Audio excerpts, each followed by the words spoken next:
Buenas tardes a todos, bienvenidos a la cuarta feria de libros de filosofía, bienvenidos a JJ, también, bueno, bienvenido acá a esta organización en conjunto, gracias a Diego, con Biblioteca Mañana de Sol, para quien no conoce el espacio que tenemos acá hace un año en JJ. Segunda charla del día, un honor poder presentarles a ambos filósofos, para hablar, como se titula la charla, de pensar lo nuevo, pensar de nuevo, Boston, París, Buenos Aires, Auschwitz, con Tomás Abraham. Voy a nombrar toda la carrera de Tomás, que, bueno, que tiene un itinerario espectacular. Es profesor emérito de filosofía de la Universidad de Buenos Aires, profesor honoris causa de la Universidad Nacional de Salta, doctor honoris causa de la Universidad de Tisvicius, en Tisomara, en Timisoara, en Rumania.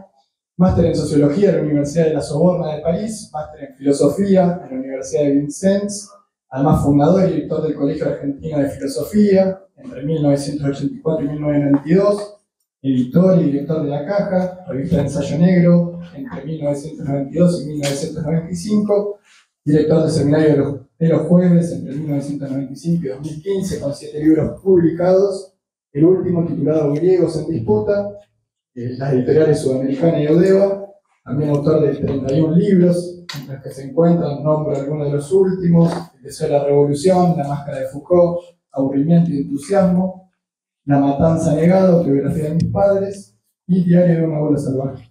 Por otra parte, también le damos la bienvenida a Gustavo Romero, doctor de Filosofía por la Universidad de Buenos Aires, docente de Metafísica, Problemas Especiales de Metafísica y Filosofía de la Animalidad de la Facultad de Filosofía y Letras, y de Filosofía en el CBC. Ha sido becario doctoral y postdoctoral del CONICET y ha publicado numerosos artículos en revistas nacionales e internacionales sobre su campo de estudio, filosofía francesa contemporánea. Le damos la bienvenida, le damos la palabra. Gracias. Lo dejo a ustedes. ¿Anda? No. Hola. Hola, este anda. A ver.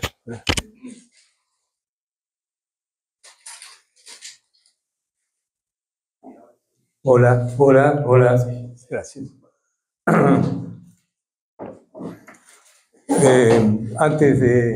Hola, buenas tardes. Antes de comenzar con Gustavo, quiero agradecer a Diego Singer y acá públicamente, Diego, lo que te dije recién. Te felicito. No lo digo de un modo paternal, aunque debería. Fundamentalmente por el trabajo que hace en eso que inventó él, que es la filosofía de la gorra. Eso siempre me pareció una actitud, ¿no? Sumamente original, singular y valiente, porque hay que cobrar dinero por dar una charla o por hablar sobre Nietzsche o sobre Derrida o por lo que fuere. Hay que cobrarle a la gente. Estamos acostumbrados en nuestra cultura al ad honorem permanente. Entonces es una actitud donde él muestra la seriedad y la importancia que implica el trabajo en la práctica filosófica. Gracias, Diego.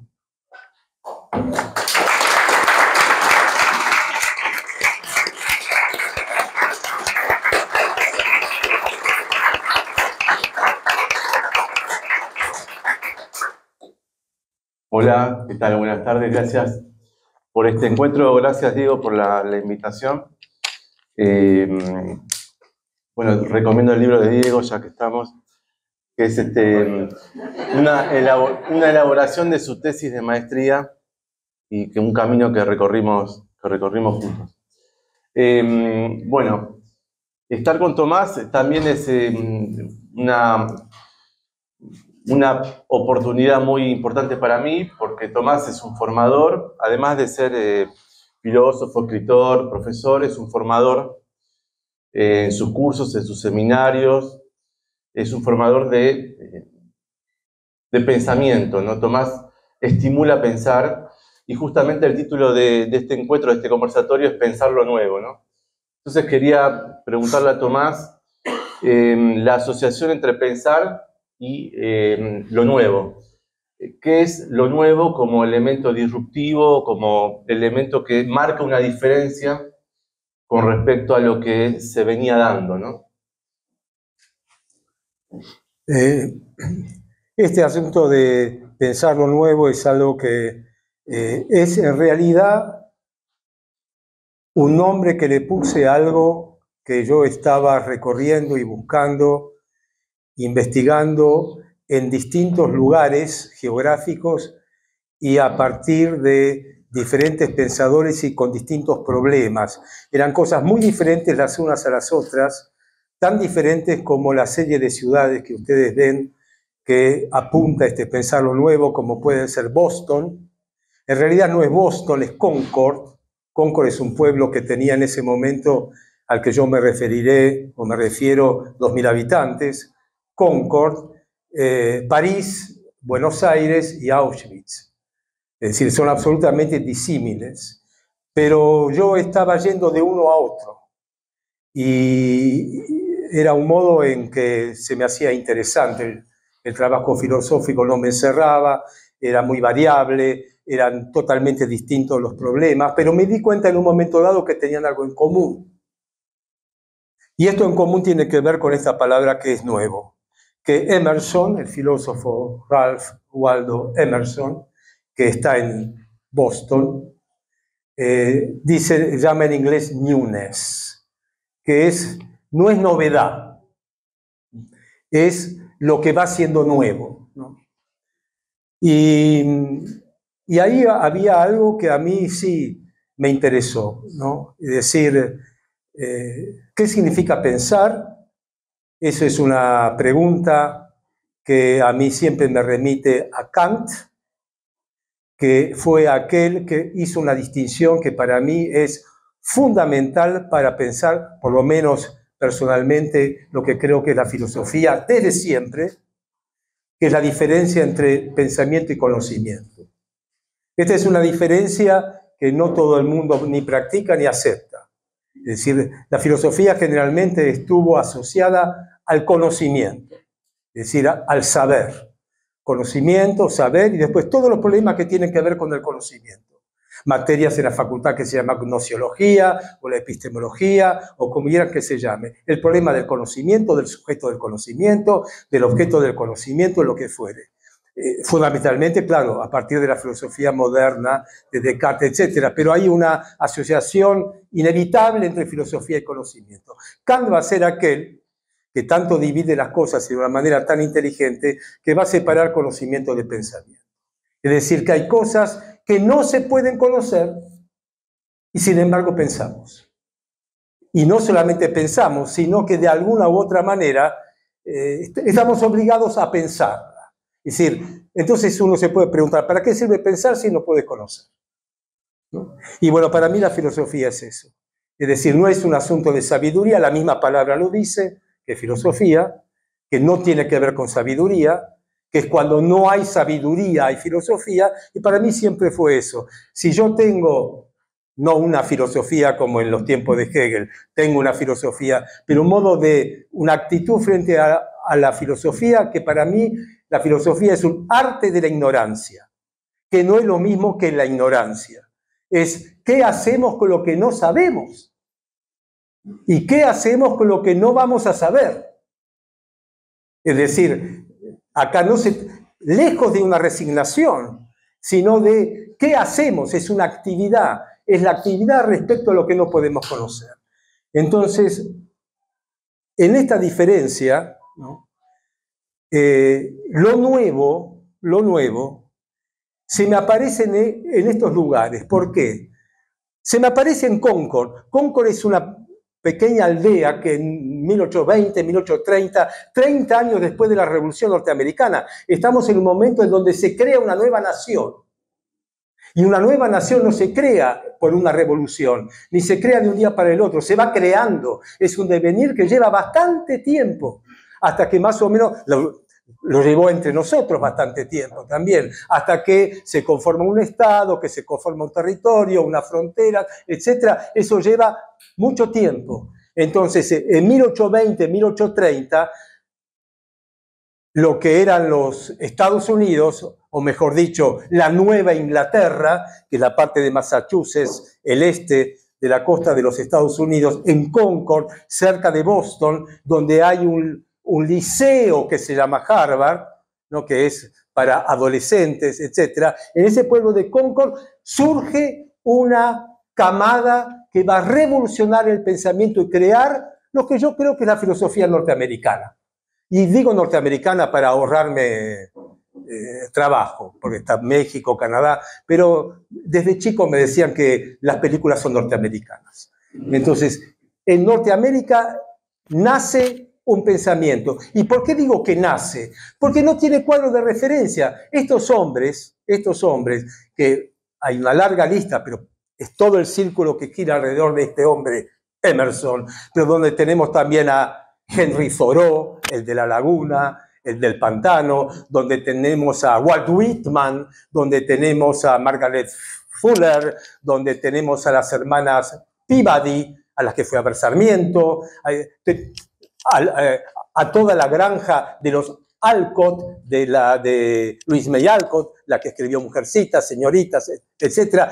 Es una larga lista de prohombres del pensamiento que empiezan una labor que no tiene tradición.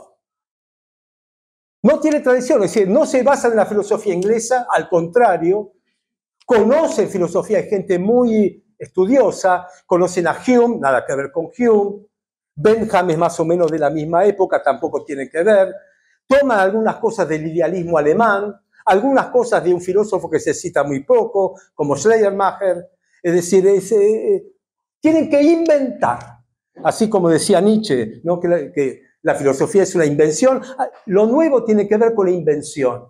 Tiene que inventar. Por supuesto que ningún territorio es virgen, pero la no virginidad de esta gente no tiene que ver con la filosofía, tiene que ver con una religión, tiene que ver con el calvinismo. Esta gente, Emerson especialmente, pero no solamente él, vienen de una crisis de la religión calvinista, que es la religión de los pioneros que llegaron de Inglaterra a las costas del Mayflower de Estados Unidos. Es decir, es una crisis dentro del calvinismo. Entonces, allí yo vi un intento que me pareció extraordinario, tan extraordinario como a la Atenas del siglo V. Ahí también se inventó algo. ¿Qué se inventó? La filosofía. En Atenas se inventó la filosofía, por lo menos según yo la entiendo. Es decir, el primer testimonio de lo que llamamos filosófico es una escritura que tiene como autor a Platón. Y eso se inventó en Atenas. Y era absolutamente revolucionario. Una prosa dialógica donde la gente discute. Porque para mí la filosofía es eso. Disputa, tensión, argumentación, discusión, deliberación, etc. Se inventó en Atenas. Esta nueva Atenas es en Concord. Y ahí aparece, y ahí, claro, hay toda una historia. Es una historia, para mí, fascinante por las contradicciones, por las dificultades y los temas que me interesan, porque no me interesa únicamente que sea nuevo, sino qué significa esta novedad, hacia dónde apunta. Y apunta a algo muy interesante para mí, que es inventar la democracia. Porque la democracia no es la griega. La democracia es otra cosa. Ni en la Revolución Francesa estaba muy claro eso. Estaba demasiado pegada a la monarquía, ¿no? Pero estos están inventando algo que ellos van a llamar democracia. Y que tiene que ver con la igualdad. Y tiene que ver con que somos todos iguales, no ante Dios, sino ante la naturaleza. Una naturaleza que tampoco es la naturaleza de los filósofos ilustrados. Es otra naturaleza. Es algo como algo cósmico al que todos pertenecemos. Todos tenemos alguna chispa del cosmos, etc. Pero hay una noción de igualdad. Y va a haber una noción de libertad también. Pero la idea de democracia me interesó en este aspecto porque no es una democracia política. Es democracia como una forma de vida. Es totalmente distinto. Es decir, tiene una dosis, como diría Foucault en sus postrimerías en los últimos trabajos, que le gustaba mucho hablar de esto, de espiritualidad. Es decir, la democracia es un modo de vida. Por eso nosotros vemos en estos pensadores que escriben y dan conferencias, que al mismo tiempo tienen una huerta, que al mismo tiempo les parece fundamental el ejercicio de los trabajos manuales, el formar una familia, porque son puritanos, se mantienen rasgos de puritanismo, es decir, mantienen la higiene, la granja, es decir, el hombre democrático es un hombre que tiene muchos oficios. Y aparte de la lectura, vemos la cabaña, la famosa cabaña de Thoreau, que se construye su propia cabaña, etcétera, etcétera. Entonces, eso me interesó. Y me interesó fundamentalmente la democracia como espiritualidad en una nación, que se está formando. Porque Estados Unidos, para ser Estados Unidos de 50 estados como hoy, no lo era en esta época. Estados Unidos se compró con dólares. Es decir, compraron el 80% de lo que hoy es Estados Unidos, se lo compraron los de Nueva Inglaterra a España, a Francia y a Inglaterra. Se lo compraron. Y después invadieron México para agarrar Texas, California, etc. Entonces, esta democracia como espiritualidad es una democracia que tenía en ese momento, no sé, tendría 12, 13 millones de habitantes en total, 2 millones de esclavos. Y el régimen de esclavitud fue una especie de furúnculo que ellos tenían en esta democracia como espiritualidad e igualdad, con la que se toparon 1000 veces para ver cómo podían lidiar con este obstáculo.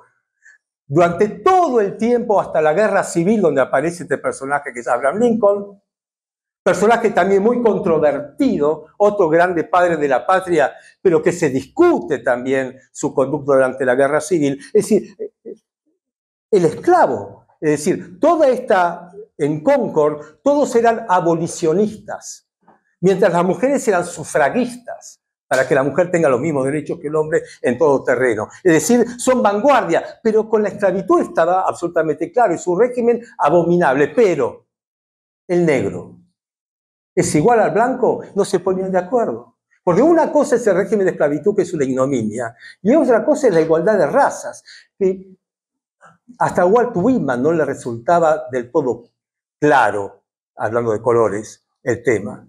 Entonces, esto es Concord. En un texto sobre el tema, vos cuando te referías a esta espiritualidad hablabas de las sombras también y hacías referencias a Edgar Allan Poe. Es decir, estos elementos de luces o de luminosidad y también elementos de oscuridad, ¿no? Sí, digamos que la familia Emerson eran bastante combativos, pero tenían una visión prometeica. Es decir, las hermanas Peabody, que con los Mann, la educación, la importancia de la educación. Emerson dio 5.000 conferencias. En realidad no era un escritor, escribió, hay volúmenes y volúmenes de los escritos. Tampoco era un educador. El tema de la democracia como espiritualidad significaba una pedagogía, significaba una transmisión de este arte de vivir. Así que eran prometeicos de alguna manera. Whitman, optimistas, ¿no? Las multitudes. El otro Thoreau era la soledad. Pero todos estaban fascinados por algún valor ético, algún valor estético, etc. Pues esta es la parte que dice Gustavo, quizás más luminosa. Pero después había una zona oscura, claro, Edgar Allan Poe, Nathaniel Hawthorne, Melville. Es decir, esto es el otro lado. Hawthorne, hablando de las casas de brujas de los puritanos y de los calvinistas, en La letra escarlata.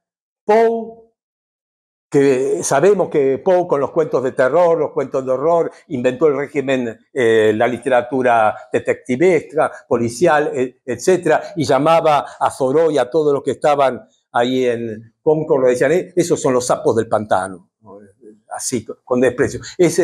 Hay una otra cara también. Bueno, todo sigue siendo este crisol que fundamentalmente a mí lo que me interesa es cómo crear algo, cómo se crea algo, cómo se inventa algo y más, cómo se inventa un pensamiento cuando todo el mundo está buscando, porque ellos no sabían a dónde iban, no sabían tampoco de dónde venían. Entonces esto para mí fue, y sigue siendo, porque Son estos temas que uno, cada vez que uno vuelve, se transforman, viene con un rostro nuevo. Y hay un universo, digamos, una constelación y espacio temporal, porque si vamos a París, en el siglo XIX, hay algo ahí que vos señalás que es la novela, o mejor dicho, la literatura, ¿no? También cómo la forma de la escritura históricamente condensa un tipo de pensamiento, ¿no? Y en el caso del pensamiento parisino del siglo XIX pareciera estar en la novela, ¿no? ¿Cómo ves ahí el tema? Bueno, buscando novedades, digamos, el tema de Boston y de Concord era para la pregunta a la que me refería era ¿cómo nace una filosofía? No cómo nace la filosofía, eso lo tengo claro, Atenas, Grecia. Pero una filosofía. ¿Cómo nace una filosofía? Yo descreo absolutamente de la relación de filosofía con identidad nacional. Es decir, creo que la filosofía es como la pintura, como, es decir, es autor. Hay filósofos. Pero hay lugares geográficos donde pasan cosas. Entonces, a mí me interesaba cómo nace una filosofía. El tema de París es el tema de cómo nace una literatura, pero en este caso es cómo nace la literatura. Hay una cosa muy extraña esa pregunta, que sea un singular tan definitivo como la filosofía en Atenas. ¿Cómo nace la literatura? Porque uno sabe que desde siempre se escribió. Cuando, si uno asimila escritura con grafos, desde el momento en que se hizo una marca en los troncos de árbol, ya tenemos un tipo de escritura, si uno quiere. Pero no, la literatura no existió siempre. La historia para eso es algo fantástico porque más o menos nos ubica en las cosas y nos hace descreer de las eternidades, de los universales abstractos. No, la literatura nace desde el momento en que aquellos que escriben consideran que lo que hacen, que es escribir, es un problema. El acto de escribir se convierte en un problema. Por eso la literatura nace con una especie de reflexión sobre la propia práctica. Sí, ¿qué es escribir? ¿Por qué escribir? ¿Para quién escribir? ¿Cómo escribir? Esto empieza en el siglo XIX y tiene a un ícono fundamental que es Flaubert, el de Madame Bovary y otras cosas más. Es Flaubert, 1850. Ahí otra época, París, otra mutación cultural, cambios políticos impresionantes, pero a mí lo que me interesaba es el siglo Francia, siglo XIX. El siglo XIX, la filosofía. ¿Dónde está la filosofía en el siglo XIX? En Alemania. En Alemania está. El idealismo alemán. Schelling, Fichte, Hegel, y después de ellos Schopenhauer, y después de ellos Nietzsche, y con Nietzsche Marx. ¿Qué más? ¿Y Francia quién? Victor Cousin, Comte. Pero en Francia está la literatura. En Francia está la literatura y los nombres pululan. En la poesía también, pero fundamentalmente en algo que se llama la novela. Y ahí tenemos un fenómeno fantástico, que es, por primera vez, la prosa se convierte en una obra de arte. Cosa que no era antes porque era prosaica, vulgar y ordinaria. Se consideraba arte al teatro, se consideraba arte fundamentalmente a la poesía, pero que la prosa se convierte en una obra de arte, trabajo de Flaubert. Cada palabra tiene que ser tallada, prolijamente tallada, tiene que ser la palabra justa para lo que se quiere decir. Y esto implica una labor y un sacrificio y un esfuerzo tremendo. La prosa se convierte en arte, deja de ser prosaica. Y esta es una labor que cunde en la novelística, en la novela. Entonces, la novela se impone como un género literario en Francia, después, por supuesto, en todas partes. Ya existía en Inglaterra una novela en el siglo XVIII, pero como problema literario a discutir eso. Y a mí me interesó esta novedad el nacimiento de un género que también da origen al nacimiento de la literatura, y además en una sociedad que cambia totalmente después de la Revolución Francesa, etcétera, después de la jornada del 30, en esta época, en 1840, 1850, en donde aparece un elemento que es fundamental, que se llama el mercado. Y el mercado, señores, es el leviatán de la modernidad. Es una cosa muy cruel, porque los dictámenes del mercado son imprevisibles y son arbitrarios, y más aún en el arte. A mí, es decir, me interesó en un momento dado, en esta época, el tema de los impresionistas. El tema de los impresionistas es impresionante. Los impresionistas en 1860 pintaban, me estoy refiriendo a Monet, me estoy refiriendo a Cézanne, que venía de Venezuela y tiene unos cuadros en Venezuela que son hermosísimos, a Monet, a Cézanne, estaba, ¿quién más? Van Gogh, no, todos estos vienen un poco después. Pero estos impresionistas, Pizarro, para mí, si alguien me quiere regalar un Pizarro, chiquito,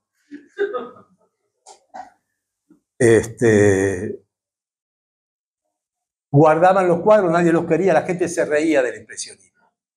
La gente se reía. Estamos bajo el imperio de Luis Napoleón Bonaparte, que es todo un tema ese, el emperador payaso, el emperador sobrino de Napoleón, del que decía Marx, emulando a Hegel, que antes era tragedia, ahora es farsa, ¿no? Bajo eso, bueno, estaban los salones donde 2 veces al año los pintores exponían a caudales. Los impresionistas no tenían su salón.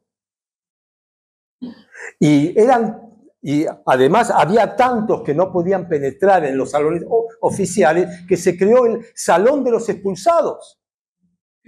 Y hacían muestras en el Salón de los Expulsados, que después también cerraron. Bueno, estos impresionistas, que después se sumó Gauguin, Van Gogh, Manet, que era una especie de mediador entre unos y otros, entre la academia y estos marginales, Gauguin también, todos ellos, que no le vendían nada a nadie y que además son famosas sus vidas de miseria, pero hoy valen $100 millones. ¿Por qué? ¿Por qué? Por el mercado. El mercado. Bueno, estos temas del mercado también eran un problema para Flaubert, era un problema para Baudelaire, era un problema para Zola. Muy pocos tenían éxito, pero ¿qué ayudó a que la novela entre al gran público? Al público burgués, al gran público. El folletín, porque también la prensa se hace masiva. Y las novelas se publican por capítulos en los folletines, igual que los teleteatros de la televisión. Es decir, van saliendo de cada tanto va saliendo un nuevo capítulo, y según un poco la recepción y los comentarios y las críticas que se hacen, y que un personaje tuvo mayor simpatía y rating que otro, los novelistas también van adaptando con el tiempo el argumento y el guión. Es decir, el folletín acerca, bueno, me interesó la relación entre el arte y el mercado, que trató mucho Bourdieu, que era un especialista en esto, la formación de los campos intelectuales y todo eso, pero no solamente él, la relación entre la prosa como bella arte que se tiene que vender y cómo venderla. Y no solamente una clientela a la que hay que seducir, sino una censura a la que hay que sortear. Baudelaire tuvo sus juicios, no le fue muy bien. Flaubert tuvo sus juicios, le fue mejor, tenía mejores contactos, etc. Así que París para mí es todo un mundo que tiene que ver además con quién era Luis Napoleón, tiene que ver con los extraordinarios textos de Marx sobre 1848, después sobre la Comuna, etc. Es todo un mundo muy extraño, tan extraño, porque es el mundo de un imperio, el imperio francés, que en un momento dado quiso reciclar lo que hizo el emperador Napoleón Bonaparte y con sus ínfulas, el sobrino, con sus grandes ínfulas y con su fuerza del cielo, invadió México. Invadió México y lo puso a Maximiliano ahí con Carlota. Invadió México. Estuvo un rato ahí hasta que fusilaron a Maximiliano, Carlota se volvió loca, etcétera, etcétera. O sea, todo este mundo que para mí cuando yo investigo algo, es como viajar. Es decir, es más barato. Es como viajar. Es decir, yo voy a ciudades, descubro personajes, leo, por supuesto, obras, textos, pero no me basta. Yo estaba leyendo hoy al extraordinario, un filósofo que para mí va a ser muy importante en algún momento, que es Sartre, que decía en la crítica de la razón dialéctica, el método regresivo-progresivo, que siempre dijo, pero este tipo está totalmente loco, que era cierto, trata de agotar una época. Entonces habla de todo. Habla de la infancia de Flaubert, después después escribió 3 tomos sobre Flaubert, hasta que quedó ciego y todo lo que le faltaba, porque ni había comenzado con Madame Bovary, 3 tomos de 600, 700 páginas cada uno. Bueno, por eso digo, es una locura hegeliana el querer abarcarlo todo, pero yo necesito todo. A mí no me importa en dónde termina, en dónde empieza. Es un recorrido. Se empieza por cualquier lado y se termina en cualquier momento. Pero sí, ciudades, gentes, formas de vida, como dice Wittgenstein, juegos de lenguaje, etcétera. Todo una mezcla que en este caso era la de París. Y si seguimos el viaje, pero vamos al siglo XX, hay una palabra ahí que califica una década, que es la infamia, el adjetivo infame para la década del 30, ¿no? Y ahí vos encontrás primero una interrogación sobre qué significa que una década se le llame infame, y sin descuidar el aspecto político o de gobierno, del golpe de Estado, te centrás en la producción cultural. Es decir, esa cuestión de, bueno, ¿qué significa la década infame, pero qué significa la producción de lo nuevo en esa década del 30, ¿no? Sí. Sí. Hablar sobre historia argentina tiene que ser algo totalmente privado. Porque si se hace público, se arma un quilombo.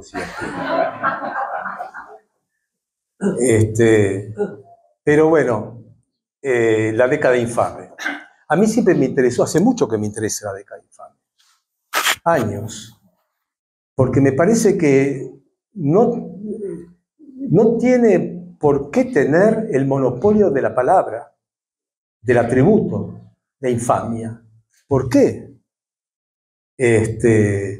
Sí, ya sabemos, el Palco Runciman, con Inglaterra, el fraude, el negociado del Palomar, la Chade, etc.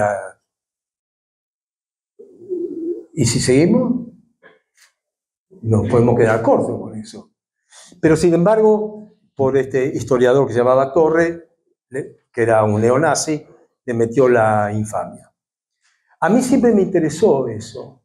¿Qué pasó allí? Fundamentalmente porque veía que había cosas que no eran infames. Al contrario, eran bellísimas. Es decir, la palabra belleza para mí tiene importancia, ¿no? Tiene que ver con la filosofía, tiene que ver con el arte, ¿no? Es decir, hay cosas bellas.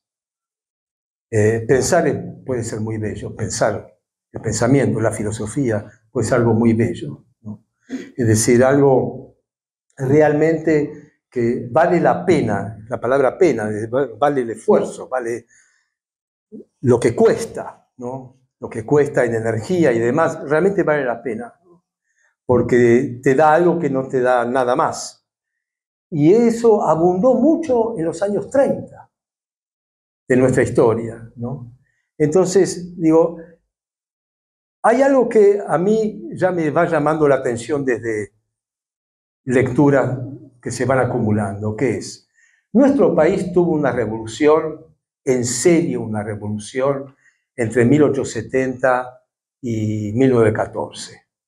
Pero no fuimos el primer país del mundo, eso es todo mentira. No ese tipo de cosas, que éramos, que todo el mundo, no. Pero efectivamente, un país que multiplica su población 5 veces en 40 años es único en el mundo. Eso sí que es único en el mundo.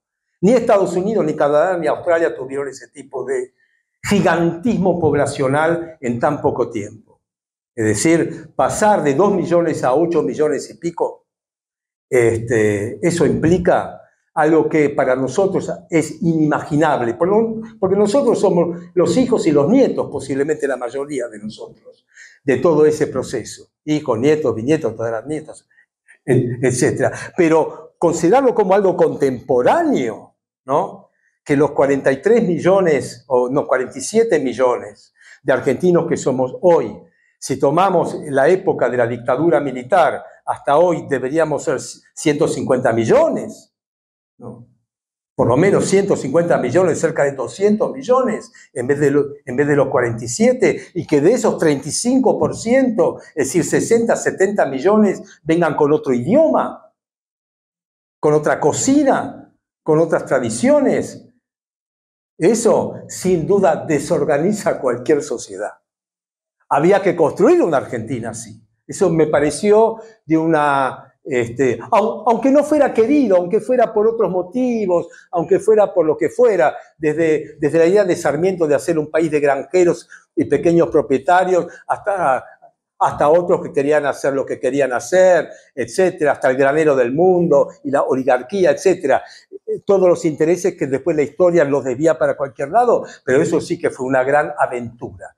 Esta aventura, en realidad, tiene distinto tipo de decadencias, pero y en el año 30 es el golpe militar. Y yo sigo pensando y no llego, y no voy a llegar nunca a una conclusión. Pero ese golpe militar, voy a decir algo que parece una burrada, ¿no? Fue un error. Fue un error. No solamente, el golpe, la democracia, y ahí empezó. No, ahí no empezó. Siempre va empezando. Pero fue un error. Fue un error. Es decir, fue un error, pero un error comprensible, porque no existían los mecanismos institucionales ni los personajes dirigenciales y políticos para que sortear una dificultad. Lo mejor era romper todo. Y romper todo de la manera en que lo hicieron. Entonces, ahí empieza algo que a mí me interesó, que es, desde el momento en que las olas inmigratorias ya se calmaron y que nuestro país asentó su población, ya asentó su idioma, y ya los hijos y los nietos iban a la escuela pública y todos tenían el guardapolvo blanco y hablaban un mismo idioma, por lo tanto se podían entender los dialectos italianos entre sí a través del castellano y todo este tipo de cosas. En el momento en que somos los que estamos, surge la pregunta, ¿qué es el ser argentino? Una vez que ya estamos, surge la pregunta, ¿qué es ser argentino? Y ahí la preguntan en distintos niveles de inteligibilidad. Y ahí tenemos a Martínez Estrada, tenemos a Eduardo Mallea, tenemos a Scalabrini Ortiz, tenemos a estos pensadores que meten el punzón ahí. Finalmente, ¿qué es el argentino? Nace el revisionismo histórico, volver a leer la historia argentina no de una manera mitrista. ¿Qué es el argentino? Pero no era que ya somos los que estamos. Sí, pero ¿qué es esto? Si se hace el golpe del 30 con el pretexto, con el argumento que la democracia en Argentina no es posible, Y está visto de los últimos años de Irigoyen, del 28 al 30, en donde era prácticamente acéfala, porque estaba medio senil, estaba viejo y estaba rodeado de un grupo también vetusto y falto de ideas, etc. Pero digamos que el golpe del 30 tuvo una aprobación civil amplísima. Y además una apatía general, una apatía más bien. Era como que para mucha gente pasaba en otro lugar eso, etc. Es decir, cuando se dice algo así, que la democracia fracasa, y la razón por la que fracasa es porque el pueblo no está preparado. Y esta idea de que el pueblo no está preparado y que el pueblo se deja llevar por las narices por los demagogos, esta idea es una idea que tenemos casi todos. Es decir, porque no se la vamos a dejar a otro todo el tiempo, porque cada vez aparece. Es decir, bueno, pero la gente votó a, es decir, el pueblo se equivoca, el otro, bueno, ¿para qué voy a dar ejemplos? ¿No? ¿Para qué voy a dar ejemplos? Es decir, que el pueblo no está preparado. Y esta idea de que el pueblo no está preparado porque no tiene la educación, porque son hijos de inmigrantes, ni siquiera hablan bien castellano. Ellos van a decidir el destino de una nación cuando nosotros tenemos una tradición hispánica, católica, héroes de la independencia, etcétera, que tenemos que defender nuestros valores y todo este tipo de cosas.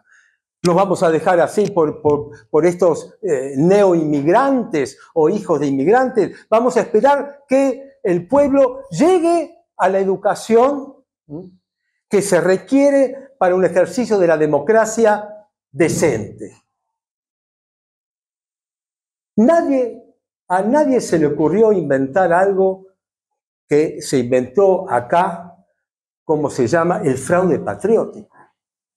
Es decir, es una patente que vale fortunas. A nadie se le ocurrió, a muchos se les ocurre hacer fraude, pero que sea patriótico y sea oficializado como fraude patriótico y que en la provincia de Buenos Aires salga una ley que se llama la ley trampa. Durante Fresco. La ley trampa y fraude patriótico. Es decir, acá hay si nosotros queremos algo nuevo, esto es novísimo. Entonces digo, pero lo que dice acá Gustavo, en este contexto raro, que es un contexto muy raro porque hay gente muy brillante en la política también. Agustín P. Justo nombra ahí con Pinedo a gente realmente muy preparada que levantó a Argentina de la crisis del 29 mucho más rápido que los Estados Unidos con Roosevelt y sin industria de guerra. Una industrialización, un proceso dinámico de industrialización por X motivos que era muy interesante.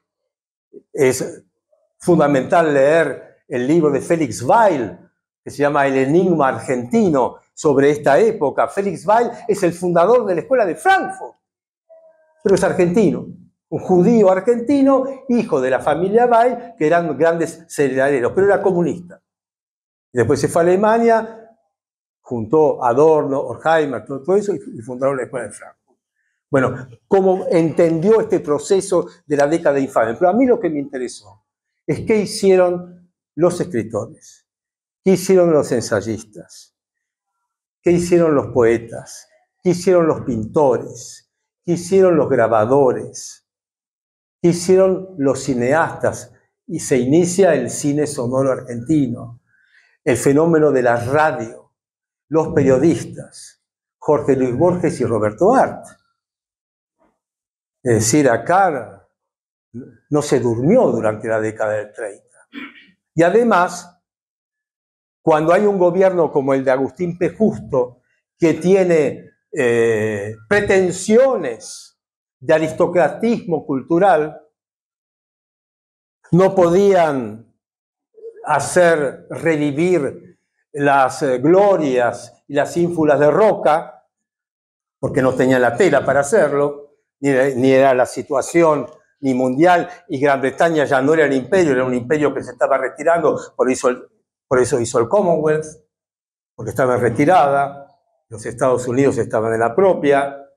Entonces, en este mundo, vemos ahí una dinámica artística y cultural de Petoruti, de Berni, de los fotógrafos, de Grete Stern, de Coppola, de Saderman, nombres que hoy en día, esto a mí me sirvió para entender algo, yo. La gente está fascinada con el poder, todos estamos fascinados con el poder. El poder, el poder, el poder. El poder significa también que nos dominan el poder. Tenemos que resistir, la resistencia, el poder, poder resistir y todo ese tipo de cosas. Y esto se resume cuando la gente dice, mira, todo es política. Lo que vos estás haciendo acá, el JJ es política, todo es política, todo tiene efectos políticos, tanto la política dice, bueno, todo eso es una patraña.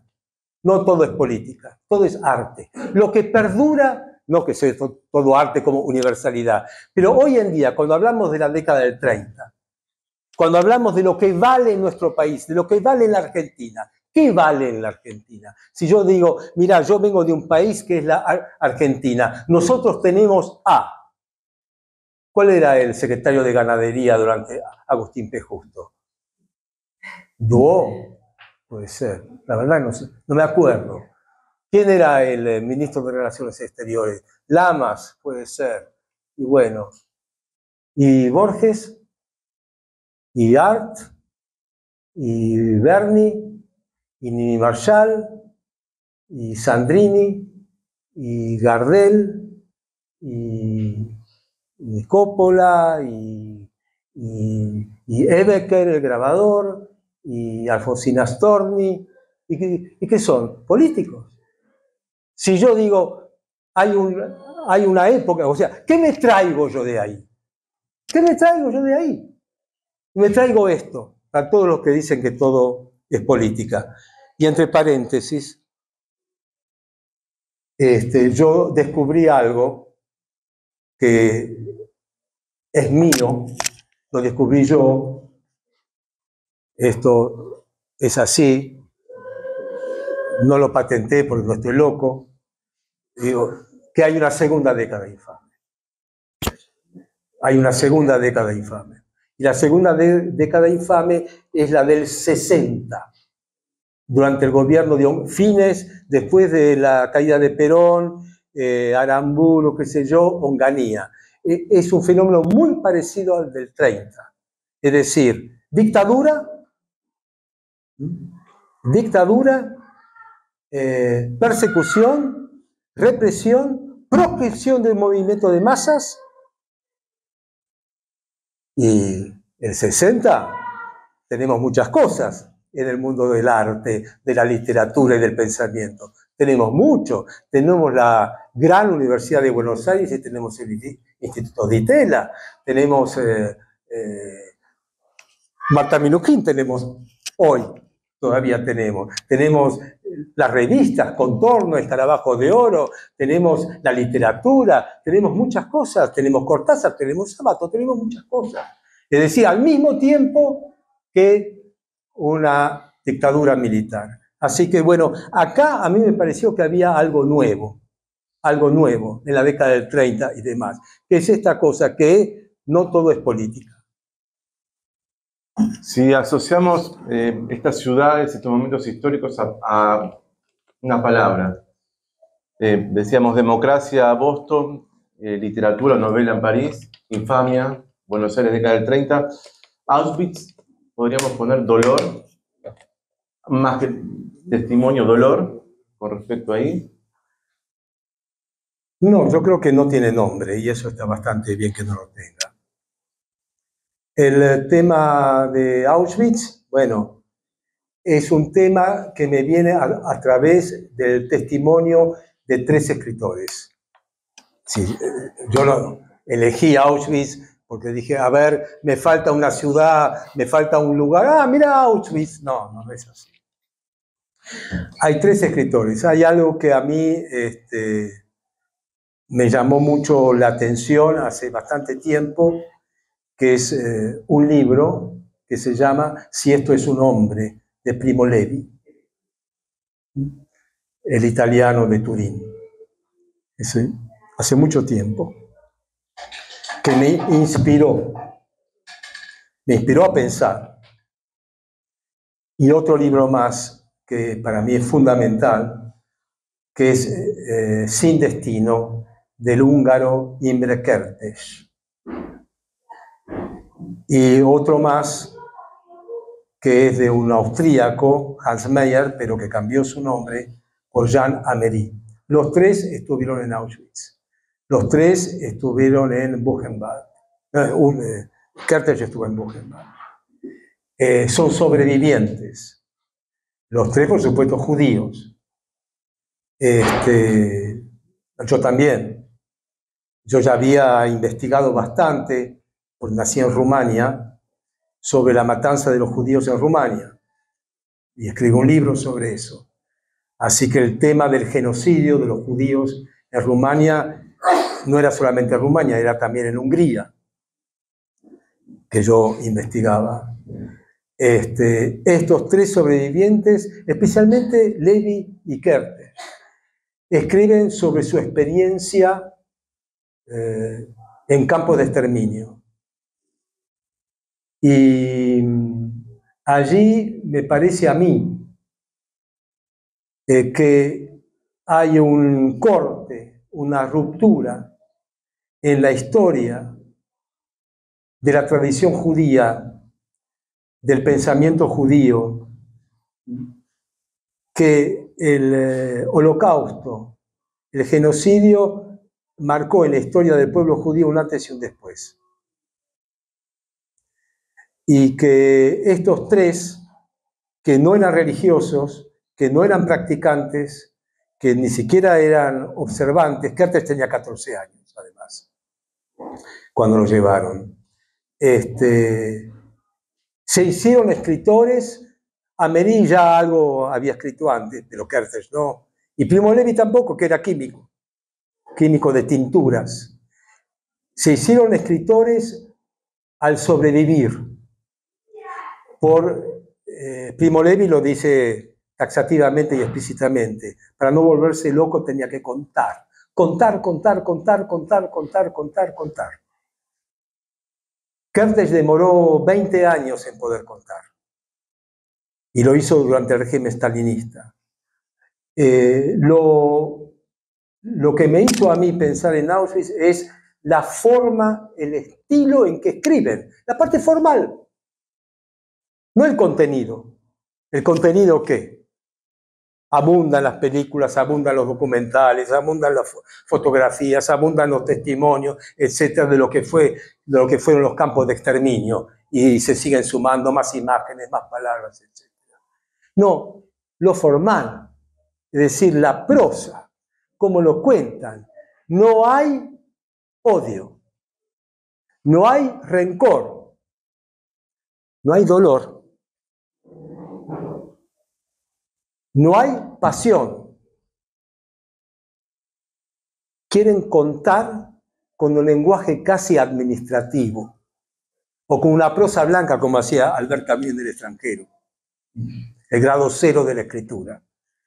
Levi lo que quiere contar es que Auschwitz no era un campo de la muerte, sino que era un sistema de vida.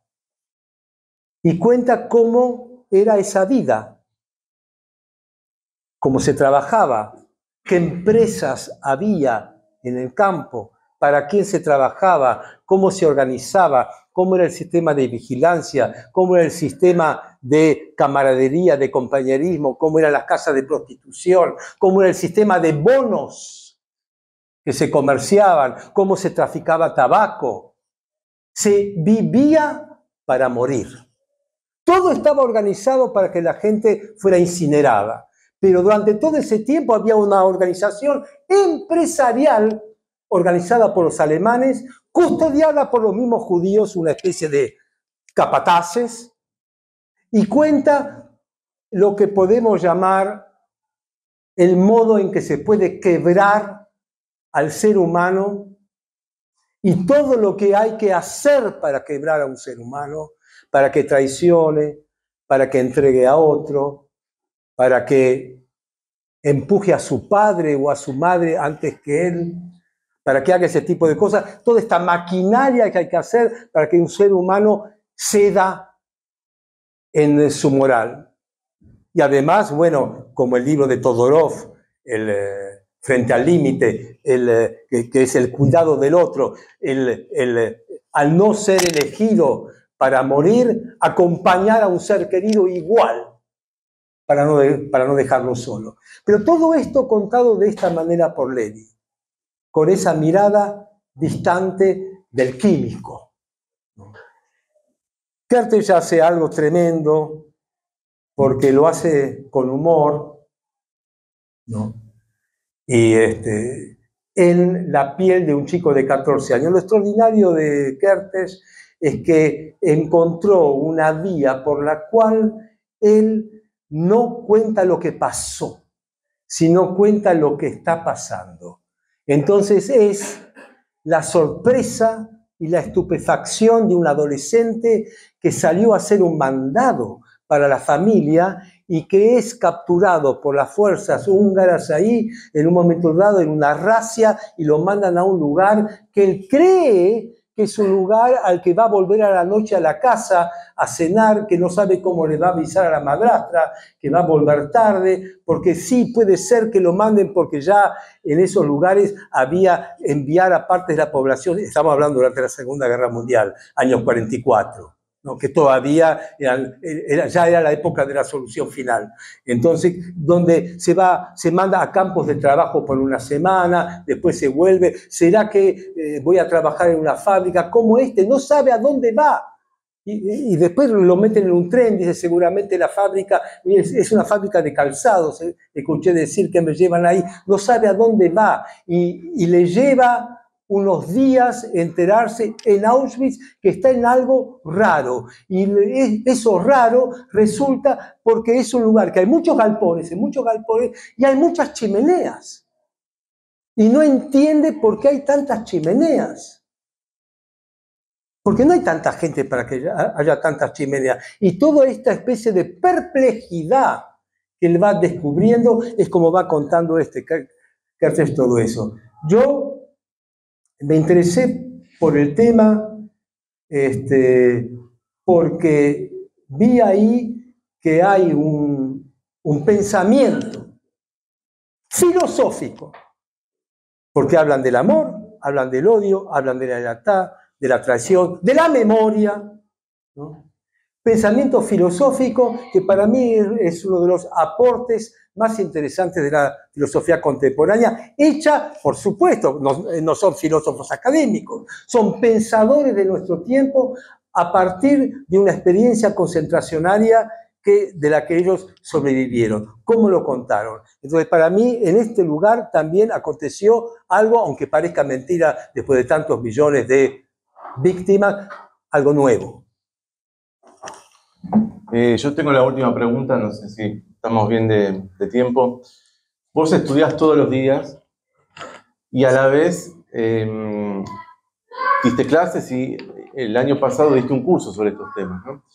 Y hay una palabra, ya que hablamos de palabras, que es la palabra seminario, que a mí me parece importante porque formé parte del seminario de los jueves y estuve en el curso que dio Tomás, que el año pasado sobre estos temas, que además de escribir bajo la forma ensayo, o ensayo filosófico, hay una idea de transmisión, un modo de estudiar juntos o de estar con el otro estudiando, que me parece la palabra seminario condensa todo eso. No sé si querés comentar algo sobre la palabra seminario, qué significa para vos como... Bueno, más todavía que están acá todos los amigos del seminario, algunos de ellos acá, que fue una de las experiencias más importantes de mi vida, que estuvimos 30 años juntos,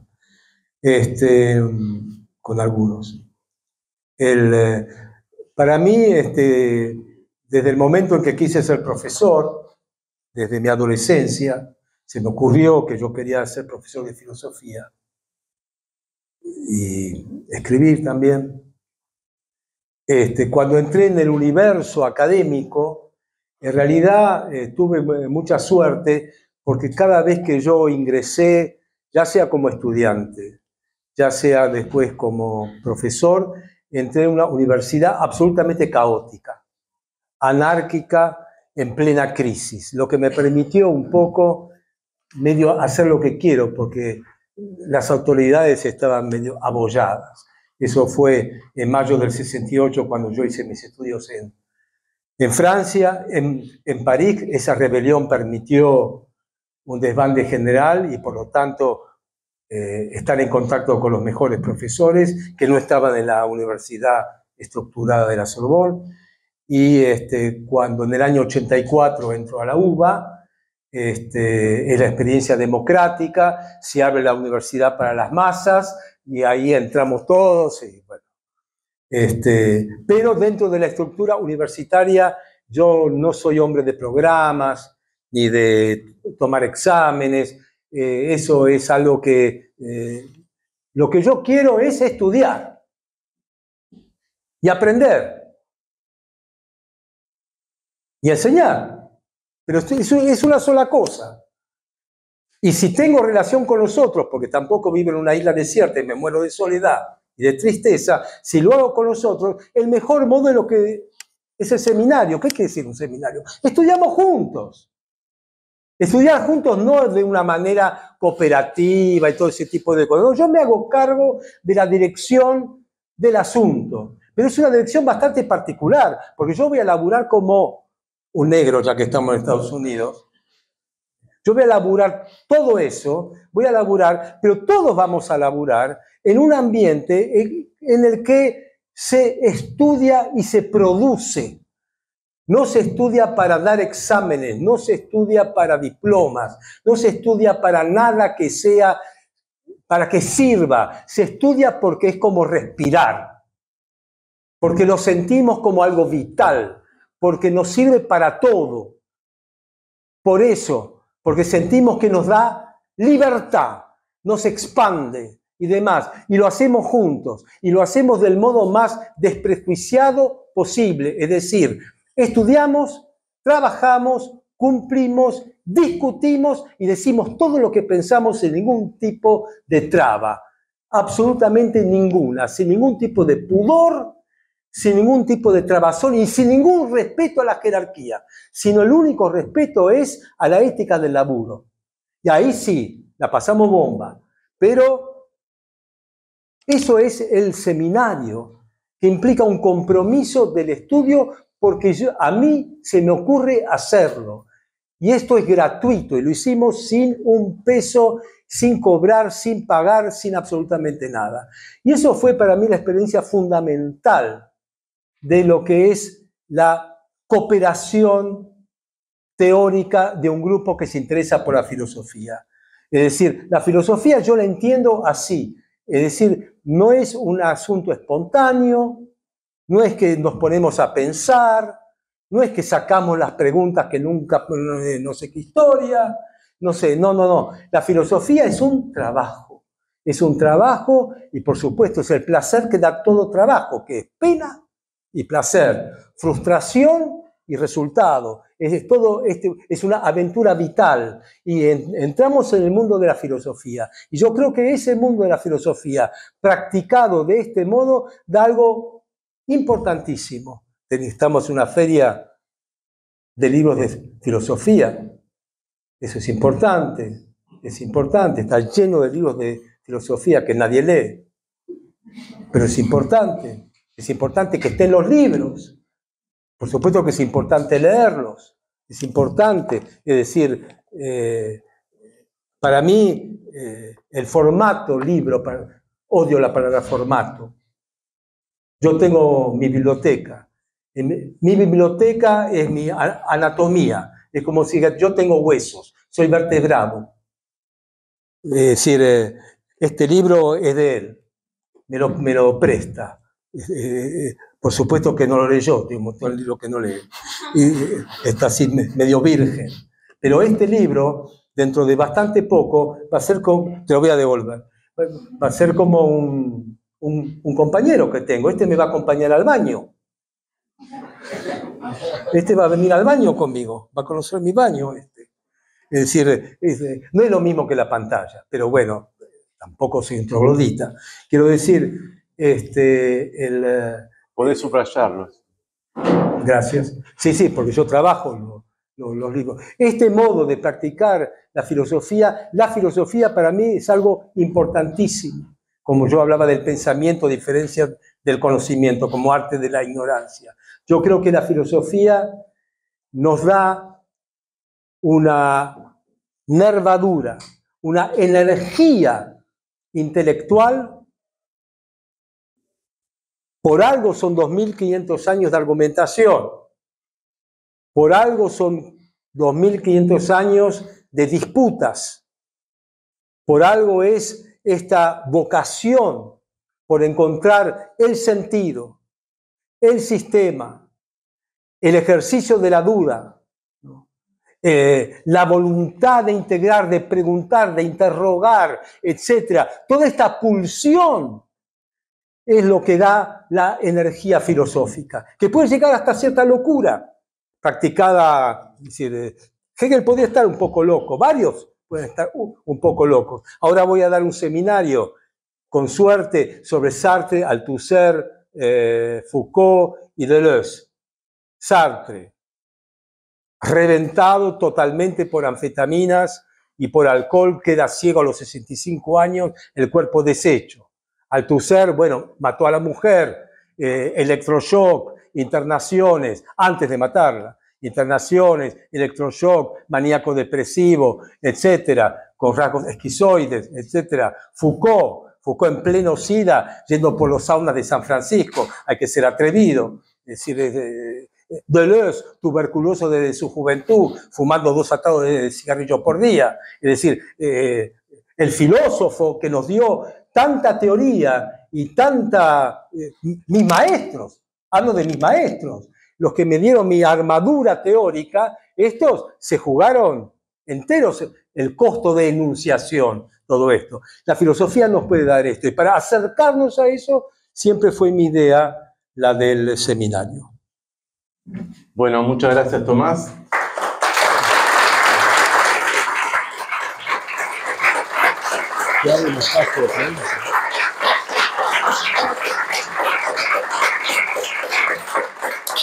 ¿Alguna pregunta para hacerle a Tomás? 2 preguntitas, si me permite. ¿Se puede explicar por qué razón Primo Levi puede haberse suicidado después de todo este episodio de escribir y contar? Primero. Y segundo, ¿no es Ana Frank también un libro que puede ayudar en ese tema de Auschwitz? Sabe que no estuvo ahí, pues, ahí murió. Sí, claro. Bueno, lo de Ana Frank lo dejo en suspenso porque es algo que yo me debo todavía. Leí un poco de Ana Frank, poco de Ana Frank, del diario. Lo primero que me sorprendió es que una chica de 13 años escriba como escribe. Es impresionante, pero eso me lo debo. Con respecto al Primo Levi, quedó un resto de enigma sobre su suicidio.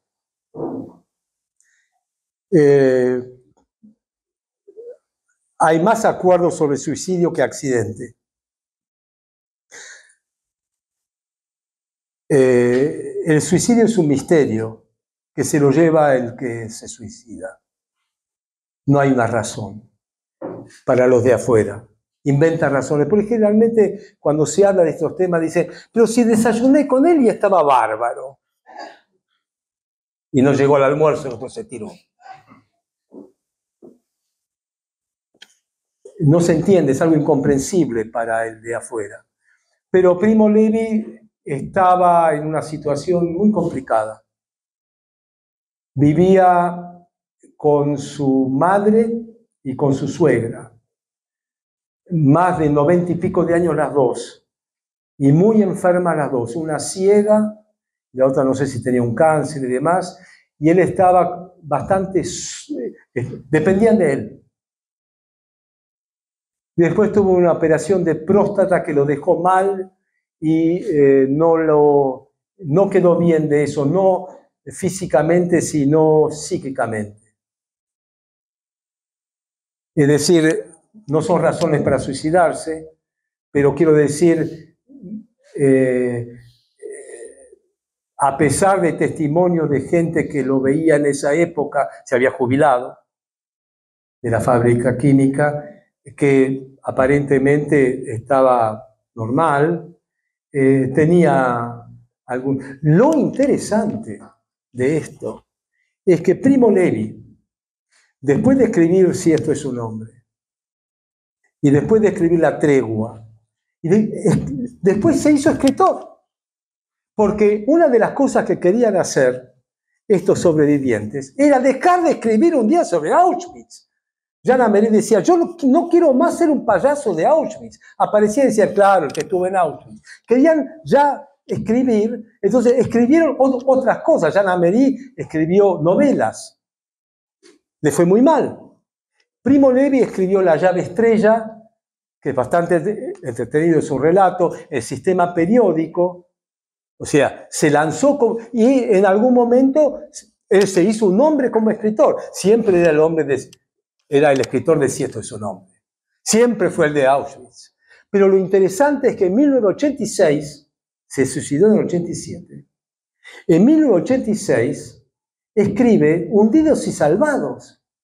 Después de tantos años de irse vuelve a Auschwitz y cuenta cosas más profundas todavía que de Si esto es un hombre, Hundidos y salvados, vuelve a escribir sobre eso, es decir, volvió a Auschwitz y un año después se suicida. Es decir, ese tema, por supuesto, esa experiencia es una experiencia que se lleva siempre. En este momento, siglo XXI, 25 años pasados, crisis de Europa, crisis civilizatoria occidental. ¿Cómo pensar la filosofía hoy? Igual que siempre. Mi club, Beresafir va último. ¿Cómo pensar la filosofía hoy? Igual que siempre. No hay que decir, estamos viviendo lo que estamos viviendo. Es decir, todos los filósofos vivieron tiempos de guerra. Sino que me nombren uno que no vio un tiempo de guerra. Hobbes vivió el desangre de Europa por guerras de religión. Otros vivió la Revolución Francesa y la decapitación y el terror. Otros vivieron Auschwitz. Otros vivieron, y nosotros vivimos lo que vivimos, es decir, no hubo una época en donde el mundo no temblara. Hegel vivió Napoleón. Es decir, y con Napoleón tembló toda Europa, pero tembló, con muertos, con ejércitos, con etcétera. La famosa Grecia de Platón estaba todo el tiempo en guerra. Es decir, y hoy en día es lo mismo. Es decir, yo no veo que tenga que haber un tema especial. Y puede haber temas especiales, es decir, yo creo, no sé si es un tema especial. Yo creo que nosotros tenemos un tema que no es un tema exactamente político, ¿no? Es decir, todo lo que pasa en el mundo, ¿no? Ucrania, Gaza, el Congreso, qué sé yo, todo lo que pasa en todas partes.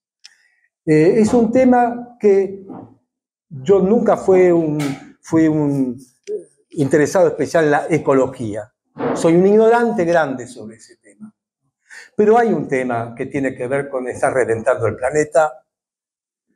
Eso me parece que eso es así. Están reventando el planeta y en el planeta está la gente además. Es decir, reventando el planeta se revienta la humanidad. Quizás no toda. Quizás no toda. Cuando un tipo como Elon Musk,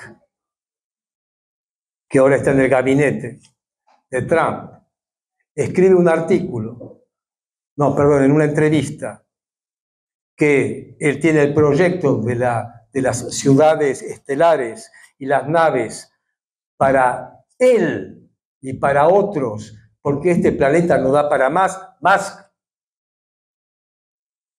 ahí hay un tema, el tema del planeta, es decir, que no es el tema de la bomba atómica, como lo fue en la época en que la filosofía pensaba en el peligro de la guerra nuclear, de la bomba atómica o de la Guerra Fría o de lo que fuere todo eso, o incluso lo de Auschwitz y demás. Este es otro tema, es un tema que tiene que ver con la vida en sí. Estamos hablando de la vida.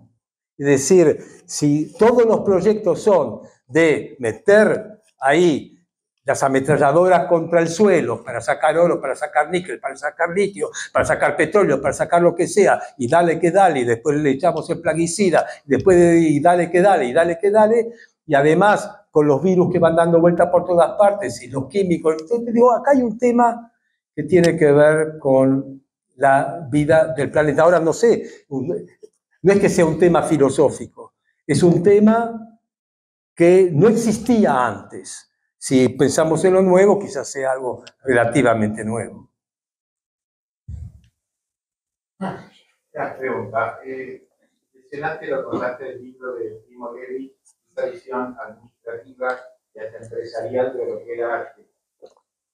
¿No hay un reflejo de eso cuando uno escucha en Nuremberg o incluso a Eichmann, donde los ejecutores se definen como administradores eficaces que coordinan los horarios de los trenes para que lleve la mejor cantidad de gente, y hay como una mirada cínica, digamos, desprovista de moral, donde el propio ejecutor, el genocida, se ve a sí mismo como un ejecutor administrativo eficaz? ¿No hay una especie de correflejo en la definición de... Bueno, claro que sí. Bueno, de eso se trata. Es decir, cuando Hannah Arendt habla de la banalidad del mal y cuando se habla de esta burocracia que lo único que le importa es ser puntual. Pero Jan Amery no está de acuerdo con esto, este hombre que yo mencionaba, Hans Mayer Jan Amery. No está de acuerdo porque él, que fue capturado en Bruselas y enviado a Auschwitz, previamente fue torturado. Y él dice que hay una palabra que ejemplifica todo este fenómeno concentracionario, que es tortura. Torturar a un ser humano. Y dice que los que torturaban no eran ningunos burócratas, eran sádicos. Eran absolutamente sádicos. Obtenían placer en hacer doler y sufrir a su víctima. No eran de guante blanco, eran realmente carniceros. Es otra versión. Es decir, no hay por qué elegir entre ninguna de las dos, pero digo, hay distintas miradas. En relación a eso, Última preguntita, hacemos y vamos a tranquilizar. Hay otra ya. hay un comentario. En relación a eso, yo no veo ninguna diferencia entre quien da la orden y quien la ejecuta. Porque eso convalida lo que en su momento fue la ley de obediencia debida.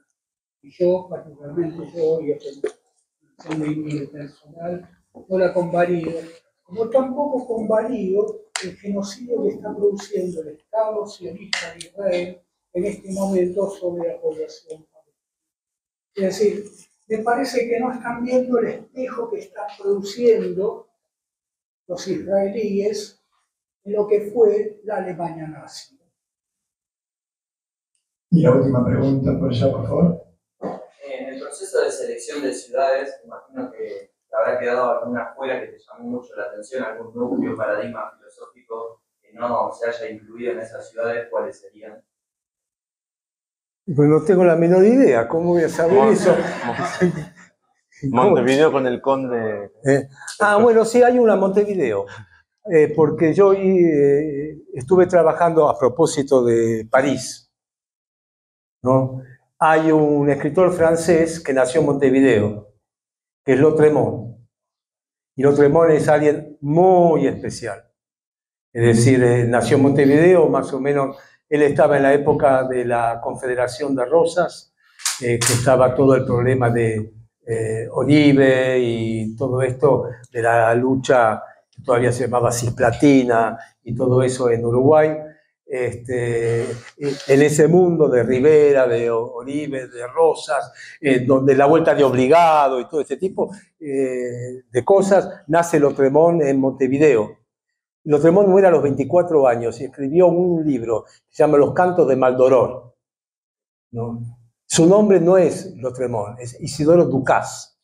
Isidoro Ducas, pero el libro se llama Los cantos de Maldolor del conde de Lautréamont. Es un libro absolutamente despampanante, loco, totalmente, más bien que ignorado porque no fue publicado. Él vivió en Montevideo, lo mandaron para terminar la secundaria a un lugar de Francia montañoso, después volvió a Montevideo, nunca escribió en castellano. Después fue a París, vivió 2 años en París y se murió.